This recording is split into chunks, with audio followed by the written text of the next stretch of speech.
ನಮಸ್ಕಾರ ಬಂಧುಗಳೇ, ನಾನು ಮಹೇಶ್ ಸಿ ನಗರಗೆರೆ ರಾಜ್ಯ ಕಾರ್ಯನಿರ್ವಾಹಕ ಸಮಿತಿ ಸದಸ್ಯರು ಹಾಗೂ ನನ್ನ ಜೊತೆಗೆ ಬಾಲರಾಜ್ ಇದ್ದಾರೆ, ಮಾಜಿ ಜಿಲ್ಲಾ ಪ್ರಧಾನ ಕಾರ್ಯದರ್ಶಿಯಾದಂತಹ ಬಾಲರಾಜ್ ಇದ್ದಾರೆ, ಹಾಗೂ ನಮ್ಮ ಸ್ಥಳೀಯರಾದಂತಹ ಓಬಣ್ಣ ಅವರಿದ್ದಾರೆ. ಇವತ್ತು ಚಳ್ಳಕೆರೆ ತಾಲೂಕಿನ ನಾಯಕನಹಟ್ಟಿ ಹೋಬಳಿಯ ಒಂದು ಗೌಡಗೆರೆ ಗ್ರಾಮ ಪಂಚಾಯತಿಗೆ ನಾವು ಬಂದಿದ್ವಿ. ಯಾಕೆ ಇವತ್ತು ಗೌಡಗೆರೆ ಗ್ರಾಮ ಪಂಚಾಯತಿ ಬಂದು ಅಂದರೆ ಹೀಗೆ ನಾವು ಯಾವುದೋ ಒಂದು ಕೆಲಸ ನಿಮಿತ್ತ ಬಂದು ಇಲ್ಲಿ ಏನಾಗಿದೆ ಅಂದರೆ ಆ ಗೌಡಗೆರೆ ಗ್ರಾಮ ಪಂಚಾಯತಿನಲ್ಲಿ ಇವತ್ತು ನಮ್ಮ ಇರ್ತಕ್ಕಂಥ ಇಲ್ಲಿಯ ಒಂದು ಚಿತ್ರಣ ನಿಮಗೆ ಗಮನಕ್ಕೆ ತರಬೇಕನ್ನೋ ಒಂದು ದೃಷ್ಟಿಕೋನ ನಿಮಗೆ ಸರ್ಕಾರಗಳು ಮತ್ತು ಯೋಜನೆಗಳು ಸಫಲ ಆಗಬೇಕು, ಸರ್ಕಾರಗಳು ಓಡಿಸುವಂತಹ ಸರ್ಕಾರಗಳು ಕೊಡುವಂಥ ಯೋಜನೆಗಳು ಸಫಲವಾಗಬೇಕನ್ನುವಂಥದ್ದು ನಿಟ್ಟಿನಲ್ಲಿ ಹಲವು ಸರ್ಕಾರಗಳು ಸಹ ಈ ನಿಟ್ಟಿನಲ್ಲಿ ಮಾಡ್ತಾ ಬಂದಿದ್ದಾವೆ. ಆದರೆ ಇವತ್ತು ಮಕ್ಕಳಿಗೆ ಇರುವಂತಹ ಕಟ್ಟಡಗಳಾಗಲಿ ಅಥವಾ ಮಕ್ಕಳಿಗೆ ಬರುವಂಥ ಅನುದಾನಗಳಾಗಲಿ, ಮಕ್ಕಳಿಗೆ ಬರುವಂಥ ಯೋಜನೆಗಳಾಗಲಿ ಅವು ಸಫಲ ಆಗ್ತಾ ಇಲ್ಲ, ಅದರಲ್ಲೂ ಭ್ರಷ್ಟಾಚಾರ ಆಗ್ತಾ ಇದೆ ಅಂದರೆ ಇಲ್ಲಿಯ ಇನ್ನೇ ವ್ಯವಸ್ಥೆ ಎಲ್ಲಿ ಹೋಗಿ ನಿಂತಿದೆ ಅನ್ನುವಂಥದ್ದು ಭಾಳ ಒಂದು ಬೇಸರದ ಸಂಗತಿ. ಇದರಲ್ಲಿ ಯಾರೆಲ್ಲ ಶಾಮೀಲಾಗಿದ್ದಾರೋ, ಯಾಕಾಗಿದೆ ಎನ್ನುವಂಥದ್ದು ನಮ್ಮ ಪ್ರಶ್ನೆ. ಈಗ ಗಮನಿಸ್ತಾ ಇದ್ದೀರಾ, ಈ ಬೇಸ್ ಮಠ ನೋಡ್ತಾ ಇದ್ದೀರಾ, ಇದು ನೋಡಿ, ಈ ಬೇಸ್ ಮಠ ಏನಂಬೋದು ಸ್ಥಳೀಯರು ಕೇಳೋಣ. ಏನಣ್ಣ ಅದು ಬೇಸ್ ಮಠ? ಮನೆದ ಅಥವಾ ಯಾರ ಸರ್ಕಾರಿ ಜಾಗದ ಅಂಗನವಾಡಿದ ದಾಖಲೆಗಳಿದ ನಾನು ಆಮೇಲೆ ಮಾತಾಡ್ತೀನಿ. ಇದು ಅಂಗನವಾಡಿದ ಬೇಸ್ ಮಠದ ಮನೆದ ಅಂಗನವಾಡಿದಲ್ವಾ? ನೋಡಿ, ಇದು ಈ ಸ್ಥಳೀಯರು ಹೇಳ್ತಿದ್ದಾರೆ, ಈಗ ನಾವು ಹೇಳೋದಕ್ಕಿಂತ ಸ್ಥಳೀಯರು ಹೇಳ್ತಾರೆ ಇದು ಅಂಗನವಾಡಿ ಕಟ್ಟಡಕ್ಕೆ ಇರುವಂಥದ್ದು ಕಟ್ಟಡ ಜಾಗ ಅಂತ ಹೇಳಿದ್ರೆ ಬೇಸ್ ಮಠ ಆಗಿದೆ. ಈಗ ನಿಮ್ಮ ಇಲ್ಲಿ 2020-21ನೇ ಸಾಲಿನಲ್ಲಿ ಏನು ಎಲೆಕ್ಷನ್ ಹೊಸ ಬಾಡಿ ಬಂದ ಮೇಲೆ 2021ನೇ ಸಾಲಿನಲ್ಲಿ ಒಂದು ಅನುದಾನ ಬರುತ್ತೆ ಅಂಗನವಾಡಿ ಕಟ್ಟಡಕ್ಕೆ ಅಂತೇಳಿ ಬರುತ್ತೆ. ಎಷ್ಟು? 5 ಲಕ್ಷ ರೂಪಾಯಿವರೆಗೂ ಅನುದಾನ ಬರುತ್ತೆ. ಇವಾಗ ಎಷ್ಟನೇ ಇಸ್ವಿನಲ್ಲಿದ್ದೀವಿ? 2025-26ನಲ್ಲಿದ್ದೀವಿ. ಇನ್ನು ಎಷ್ಟು ವರ್ಷಗಳು ಬೇಕು ಈ ಕಟ್ಟಡ ಕಂಪ್ಲೀಟ್ ಆಗೋಕ್ಕೆ? ಅದು ಉದಾಹರಣೆ. ಈಗ 2020-21 ಮಂಜೂರು ಆಯಿತು, ಆಯಿತಾ? ಬೇಸ್ಮೆಂಟ್ ಆಗಿದೆ. ಈಗ ಈ ಬೇಸ್ಮೆಂಟ್ ಆಗಿದ್ದಾದರೂ ಯಾವ್ದಾದ್ರು ಅನುದಾನದಲ್ಲಿ ಆಗಿರಬೇಕು, ಹೌದಾ? ಆ ಅನುದಾನದಲ್ಲಿ ಈಗ ನಮ್ಮಲ್ಲಿ ಒಬ್ಬ ಆರ್ ಟಿ ಐನಲ್ಲಿ ಮಾಹಿತಿ ಕೇಳಿದ್ವಿ. ಏನಂತ ಕೇಳಿದ್ವಿ? ಇದ್ರದ್ದು ಸಂಪೂರ್ಣವಾದಂಥ ಏನು ಸ್ಥಿತಿಗತಿ ಇದೆ, ಇದು ಕಂಪ್ಲೀಟ್ ಆಗಿದೆಯಾ, ಇನ್ಕಂಪ್ಲೀಟ್ ಆಗಿದೆಯಾ, ಅಥವಾ ಇದು ತಡೆ ಹಿಡಿದಿದ್ದಾರಾ, ಅಥವಾ ಏನಾದರೂ ಕೆಲಸಗಳು ಇದು ಆಗಬಾರ್ದು ಅಂತ ಏನಾದರೂ ಅಬ್ಜೆಕ್ಷನ್ ಇದೆಯಾ, ಏನಿದೆ ಅನ್ನೋದೊಂದು ಮಾಹಿತಿ ಕೇಳಿದಾಗ ಮಾಹಿತಿನೇ ಸಂಪೂರ್ಣ ಮಾಹಿತಿ ಕೊಟ್ಟಿಲ್ಲ. ಇಲ್ಲಿ ಒಟ್ಟಾರೆ ಈಗ ಏನಾಗ್ತಾ ಇದೆ ನೋಡಿ, ಇದು ಗೌಡಗೆರೆ ಗ್ರಾಮ ಪಂಚಾಯತಿ ವ್ಯಾಪ್ತಿಯ ಶಾಲೆಯ ಎದುರುಗಡೆ ಇರುವಂಥ ಇದು ಜಾಗ ಬೇಸ್ಮಠ ಆಗಿದೆ. ಬೇಸ್ಮಠ ಆಗಿ ಅಂದರೆ ಇದಕ್ಕೊಂದು ಕಟ್ಟಡ ಒಂದು ಇದು ಒಂದು ಹಂತಕ್ಕೆ ಆಗಿದೆ, ಬೇಸ್ಮಠ ಆಗಿದೆ. ಅದಾದ ನಂತರ 5 ಲಕ್ಷ ರೂಪಾಯಿಗಳು ಎಲ್ಲೂ ಹೋಯಿತು ದುಡ್ಡು? ಈ ಬಗ್ಗೆ ಅಧಿಕೃತ ಜ್ಞಾಪನ ಹೊರಡಿಸಿದ್ದಾರೆ ಜಿಲ್ಲಾ ಪಂಚಾಯತಿಯಿಂದ ಬಂದಿರುವಂಥದ್ದು ಚಿತ್ರದುರ್ಗ. ಯಾವಾಗ? 2022ರಲ್ಲಿ ಮೇ ತಿಂಗಳಲ್ಲಿ 2022ರಲ್ಲಿ ಅಧಿಕೃತವಾಗಿ ಜ್ಞಾಪನ ಹೊರಡಿಸಿದ್ದಾರೆ.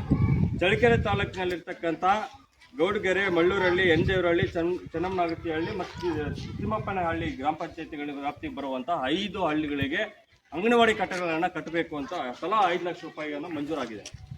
ಇದು ಮಾಡಬೇಕು ಅಂತ ಎಲ್ಲವೂ SDP-ಯಿಂದ ನರೇಗಾ ಯೋಜನೆ ಅಡಿಯಲ್ಲಿ ಮತ್ತು ಇತರೆ ಎಲ್ಲ ಕಡೆಯಿಂದನೂ ಇದು ಒಂದು ಮಂಜೂರಾತಿ ಆಡಳಿತಾತ್ಮಕವಾಗಿ ಮಂಜೂರಾತಿ ಸಿಕ್ಕಿದ ಮೇಲೆ ಇದು ಅನುಷ್ಠಾನಗೊಳಿಸ್ಬೇಕಲ್ಲ. ಯಾಕೆ ಅನುಷ್ಠಾನಗೊಳಿಸಿಲ್ಲ? ಅಥವಾ ಅನುಷ್ಠಾನಗೊಳಿಸಲಾಗಿದೆಯಾ, ಅಥವಾ 5 ಲಕ್ಷ ರೂಪಾಯಿ ಎಲ್ಲೋ ಹೋಯಿತು, ಅಥವಾ ಏನಾದರೂ ಕೆಲಸ ಕಾಮಗಾರಿ ಮಾಡಿ ತೆಗೆದುಕೊಂಡಿದ್ದಾರಾ?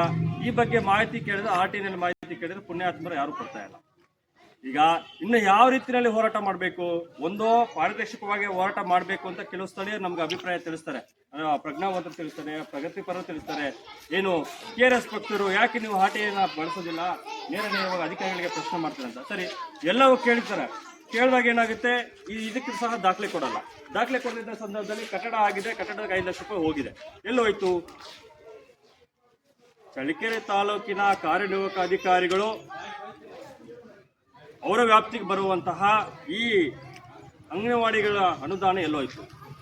ಅವರು ಸ್ಪಷ್ಟನೆ ಕೊಡಬೇಕಾಗಿದೆ. ಈ ಬಗ್ಗೆ ಈ ಮೂಲಕ ನಾವೆಲ್ಲ ಅಂದರೆ ನಮ್ಮ ಸ್ಥಳೀಯರಾದಂತಹ ಓಬಣ್ಣವರು ಈ ಬಗ್ಗೆ ಮಾಹಿತಿಯನ್ನು ಪಡೆದುಕೊಂಡು ನಮಗೆ ಈ ಥರ ವಿಚಾರ ಇದೆ ಅನ್ನುವಂಥದ್ದು ಅವರು ಸಹ ಹಲವು ವಿಚಾರಗಳನ್ನು ಆಲ್ರೆಡಿ ಮಾಧ್ಯಮದವರಿಗೂ ಮಾಹಿತಿ ನೀಡಿದ್ದಾರೆ. ಈ ಮುಖಾಂತರ ನಾವು ಬಂದಾಗ ಇಲ್ಲಿ ನಮಗೆ ಸಿಕ್ಕಿರೋ ದಾಖಲೆಗಳು ಇದು ವ್ಯಾಪ್ತಿಗೆ ಇದೀಗ ಬಂದಿದೆ. ಇದು ನಮ್ಮ ಶಾಲೆಯ ಮಕ್ಕಳಿಗೆ ಅಥವಾ ನಮ್ಮ ಚಿಕ್ಕ ಮಕ್ಕಳಿಗೆ ಇರ್ತಕ್ಕಂಥ ಅಂಗನವಾಡಿ ಕ್ಷೇತ್ರಕ್ಕೆ ಮೀಸಲಿಟ್ಟಂಥ 5 ಲಕ್ಷ ರೂಪಾಯಿನ ಇವತ್ತುವರೆಗೂ ಅದು ಏನಾಗಿದೆ ಅನ್ನೋದು ಯಾರಿಗೂ ಪ್ರಶ್ನೆ ಇಲ್ಲ. ದುಡ್ಡು ಬಂದಿದೆ, ಬಂದಿಲ್ಲ, ಏನಾಗಿದೆ, ಅಧಿಕೃತವಾಗಿ 5 ಲಕ್ಷ ರೂಪಾಯಿ ಬಂದಿದೆ. ಕಟ್ಟಡ ಆಗಿದೆ, ಕಟ್ಟಡ ಆಗಿಲ್ಲ. ಹಾಗಾದರೆ ಯಾರು ಹೊಣೆ, ಯಾರು ಹೊರಬೇಕು ಹೊಣೆ? ದುಡ್ಡು ಎಲ್ಲೋ ಹೋಯ್ತು? ಇದು ಪ್ರಶ್ನೆ ಆಗಿರುವಂಥದ್ದು. ಈ ಮೂಲಕ ನಾವು ಜಿಲ್ಲಾ ಪಂಚಾಯತ್ ಚಿತ್ರದುರ್ಗ ಮುಖ್ಯ ಕಾರ್ಯನಿರ್ವಾಹಕ ಅಧಿಕಾರಿಗಳಿಗೆ ನೇರವಾಗಿ ನಾವು ಈ ಗಮನಕ್ಕೆ ತರ್ತಾ ಇದ್ದೀವಿ. ಈ ಮುಖಾಂತರ ದಯವಿಟ್ಟು ಸರ್, ಈ ಬಗ್ಗೆ ಚಳ್ಳಕೆರೆ ತಾಲೂಕಿನ ಕಾರ್ಯನಿರ್ವಾಹಕ ಅಧಿಕಾರಿಗಳ ಮೇಲೆ ನೀವು ಸಂಪೂರ್ಣವಾಗಿ 2020 ಮತ್ತು 21 ಸಾಲಿಂದ ಹಿಡಿದು 2025-26 ಸಾಲಿನ ನಾವಿಲ್ಲಿದ್ದೀವಿ.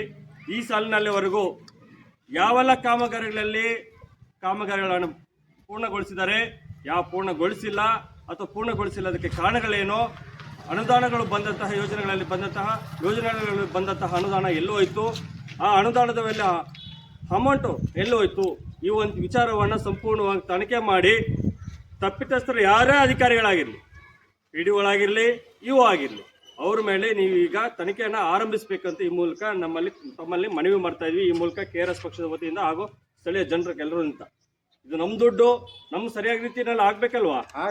5 ಲಕ್ಷ ದುಡ್ಡು ಯಾರ್ದು? ಅದು ನಮ್ಮದು ಅಲ್ವಾ? ತೆರಿಗೆ ಕಟ್ಟೆ ಬಂದಿರೋ ದುಡ್ಡು ಎಲ್ಲೋಯ್ತು? 5 ಲಕ್ಷ ರೂಪಾಯಿ ಎಲ್ಲೋಯ್ತು ಅಣ್ಣ? 5 ಲಕ್ಷ ರೂಪಾಯಿ ಅಲ್ವಾ? 5 ಲಕ್ಷ ರೂಪಾಯಿ ಎಲ್ಲೋಯ್ತು ಅಲ್ವಾ? ಹಾಗಾಗಿ ಈ ಮುಖಾಂತರ ನೀವೆಲ್ಲರೂ ಏನಾದ್ರು ಹೇಳದಿದ್ರೆ ಹೇಳಿ. ಎಲ್ಲೋಯ್ತು ಮತ್ತೆ 2020-21 ಸಾಲಿನ ಅನುಮೋದನೆ ಆಯ್ತಲ್ಲ, ಎಲ್ಲೋಯ್ತು? ಇದು ಇನ್ನೊಂದು ಬಹುಮುಖ್ಯ ವಿಚಾರವಾಗಿ ಅಂತಂದ್ರೆ 2020-21 ಸಾಲಿನಲ್ಲಿ ಆಯ್ತು. 2021-22 ಸಾಲಿನಲ್ಲಿ ಆದ್ಮೇಲೆ ಅಧಿಕೃತ ಗ್ರಾಹಕರಿಗೆ 2022ರಲ್ಲಿ ನಮ್ಗೆ ಅನುಮೋದನೆ ಸಿಗುತ್ತೆ, ಸರಿ ಆಯ್ತು. 22ರಿಂದ ಇಲ್ಲಿ ಕೆಲಸ ಮಾಡೋರು ಯಾರ್ಯಾರು? PDOಗಳು ಅಂದ್ರೆ ಇನಾಯತ್ ಪಾಷಾ, ಮೋಹನ್ ದಾಸು, ಗಂಗಾಧರ್ ನಾಯಕ್. 22ರಿಂದ 21 ಅದಾಗಿದೆ. 22ರಿಂದ ಅನುಮೋದನೆ ಸಿಕ್ಕಿದ ಮೇಲೆ ಬಂದ್ಮೇಲೆ ಹಂಗಾರೆ 3 ಜನ ತನಿಖೆ ಆಗಲಿ. ಈ 3 ಜನ PDOಗಳ ಮೇಲೆ ತನಿಖೆ ಆಗ್ಬೇಕು ಅಲ್ವಾ? ಅವ್ರ ಸಾಲಲ್ಲಿ ತಾನೇ ಬಂದಿರೋ ದುಡ್ಡು ಎಲ್ಲೋಯ್ತು? ಇದನ್ನ ತನಿಖೆ ಆಗ್ಬೇಕು. ಇದನ್ನ ನಿಮ್ಗೆ ನೀವು ತನಿಖೆ ಮಾಡೋಕ್ಕೆ ಏನೆಲ್ಲ ಸಹಕಾರ ಬೇಕು ನಾವು ಇಲ್ಲೇ ಹೇಳ್ತಾ ಇದೀವಿ. ಯಾರೆಲ್ಲ ಅಧಿಕಾರಿಗಳಿದ್ರು, ಏನೆಲ್ಲ ದುಡ್ಡು ಬಂತು, ಹೇಗಾಗಿದೆ, ಏನು ಹಂತದಲ್ಲಿದೆ, ಏನು ಆಗಬೇಕಾಗಿದೆ, ನಿಮ್ಗೆ ಇನ್ನೇ ನಾವು ಎಕ್ಸ್ಪ್ಲೇಷನ್ ಕೊಡೋದು ಬೇಕಾಗಿಲ್ಲ. ದಯವಿಟ್ಟು ಈ ಬಗ್ಗೆ ನಮಗೆ ಭಾಳ ಗೌರವ ಇದೆ. ಈಗ ಬಂದಿರ್ತಕ್ಕಂಥ CO ಜಿಲ್ಲಾ ಪಂಚಾಯತ್ ಅವರು ತುಂಬ ಅವ್ರ ಪ್ರಾಮಾಣಿಕತೆ ಮತ್ತು ದಕ್ಷತೆಗೆ ನಾವು ಸಹ ಕೇಳ್ಪಟ್ಟಿದ್ದೀವಿ. ಇದನ್ನ ನೀವು ತುಂಬ ಸೀರಿಯಸ್ ಆಗಿ ತಗೊಂಡು ಅವ್ರ ಮೇಲೆ ಕ್ರಮ ವಹಿಸ್ತೀರಾ. ಅದ್ರ ಜೊತೆಗೆ ತಾಲೂಕ್ ಪಂಚಾಯತ್ ಇಒ ಮೇಲೆ ನೀವು ಫಸ್ಟು ಅವ್ರ ಮೇಲೆ ಕ್ರಮ ವಹಿಸ್ಬೇಕಂತ ಈ ಮೂಲಕ ಕರ್ನಾಟಕ ರಾಷ್ಟ್ರ ಸಮಿತಿ ಪಕ್ಷ ಆಗ್ರಹಿಸ್ತಾ ಇದ್ದೀವಿ. ಹಾಗೂ ನಮ್ಮ ಜನರೆಲ್ಲ, ಪಾಪ ಊರಿನ ಜನರೆಲ್ಲ ಸಹ ಆಗ್ರಹಿಸ್ತಾ ಇದ್ದಾರೆ. ಹೌದಲ್ಲ ಅಣ್ಣ? ಇದಾಗಬೇಕಲ್ಲ, ದುಡ್ಡು ಬಂದಿರೋದು ನಮ್ಮ ಸರ್ವೆ ಆಗಬೇಕಲ್ಲ, ಇಲ್ಲ ಕಟ್ಟಡ ಕಟ್ಟಬೇಕು, ಇಲ್ಲ ದುಡ್ಡು ಸರ್ಕಾರಕ್ಕೆ ವಾಪಸ್ಸೋಗ್ಬೇಕು. ಇಲ್ಲಿ ದುಡ್ಡು ತಿಂದ್ರೆ ನಮ್ಮ ದುಡ್ಡು ತಿಂದಂಗೆ ಅಲ್ವಾ? ಯಾರೇ ಆಗಿರಲಿ ಅಧಿಕಾರಿಗಳು, ಅದಾಗಬಾರ್ದು ಅಲ್ವಾ? ಆಗ ಆ ನಿಟ್ಟಿನಲ್ಲಿ ನಮಗೆ ಇದು ಮಾಹಿತಿ ಬಂತು. ನಾವು ಅಗ್ಗಾಗಿ ಬಂದು ನಿಮ್ಮೂರಿಗೆ ಹತ್ರ ಬಂದು ನೋಡಿ, ನಿಮಗೆ ಮಾಹಿತಿ ಇರಬೇಕಾಗಿತ್ತು. ನಮ್ಮೂರಾಗ ಏನಾಗ್ತಾ ಇದೆ, ನಮ್ಮೂರಾಗ ಏನು ಕಟ್ಟಡ ಕಟ್ತಾ ಇದ್ದಾರೆ, ನಮ್ಮೂರಾಗ ಏನು ಕೆಲಸ ಆಗ್ತಿದ್ದಾವೆ, ಎಲ್ಲೋಯ್ತು, ಏನು ಬಂತು, ದುಡ್ಡು ಯಾಕೆ ಬಂತು, ಬೋರ್ಡ್ ಹಾಕಬೇಕು, ಬೋರ್ಡ್ ಸರಿಯಾಗಿ ಯಾವಾಗ ಬಂತು ಅಂತ ನೀವು ನೋಡ್ತಾ ಕೇಳಬೇಕು. ಊರಾಗೆ ಏನಾಗಿದೆ, ಯಾಕಾಗಿದೆ, ಏನು ಕೆಲಸ